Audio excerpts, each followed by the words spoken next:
बच्चों, आज हम सिविक्स के कुछ इम्पोर्टेंट टॉपिक लेके आए हैं। क्वेश्चन आंसर का, फर्स्ट चैप्टर का, संविधान का, कॉन्स्टिट्यूशन। तो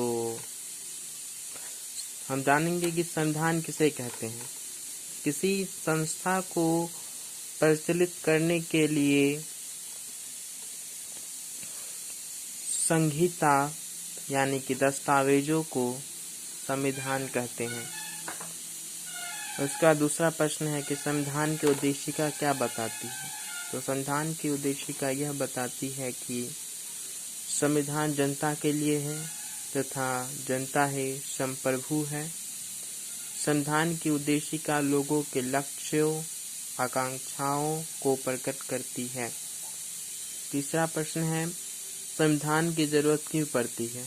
किसी भी देश को सही तरीके से चलाने के लिए संविधान की जरूरत पड़ती है।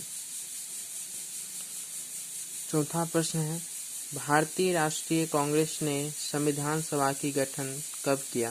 तो भारतीय राष्ट्रीय कांग्रेस ने संविधान सभा की गठन 1934 ईस्वी में किया।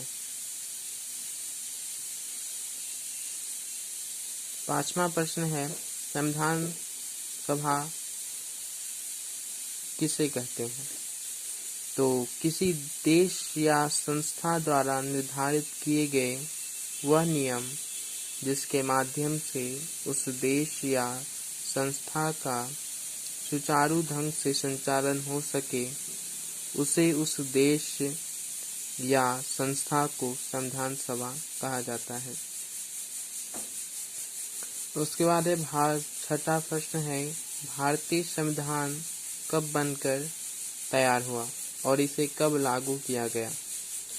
तो 26 नवंबर 1949 को भारतीय संविधान बनकर तैयार हुआ और इसे 26 जनवरी 1950 को लागू किया गया, जिसे गणतंत्र दिवस के रूप में मनाया जाता है। यहाँ पर होगा बनाया नहीं, यहाँ पर होगा मनाया जाता है। गणतंत्र दिवस के रूप में हम लोग यहाँ पर मनाते हैं ना।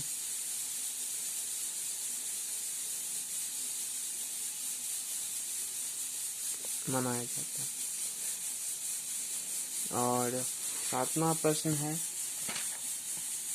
प्रारूपण समिति के अध्यक्ष कौन थे। तो उत्तर है, प्रारूपण समिति के अध्यक्ष डॉक्टर भीमराव अंबेडकर थे। और छठा प्रश्न है, संसदीय सरकार के कितने अंग होते हैं। उत्तर है, संसदीय सरकार के 3 अंग होते हैं, विधायिका, कार्यपालिका और न्यायपालिका। ठीक है, इतना ही आज के लिए। लाइक शेयर कीजिएगा।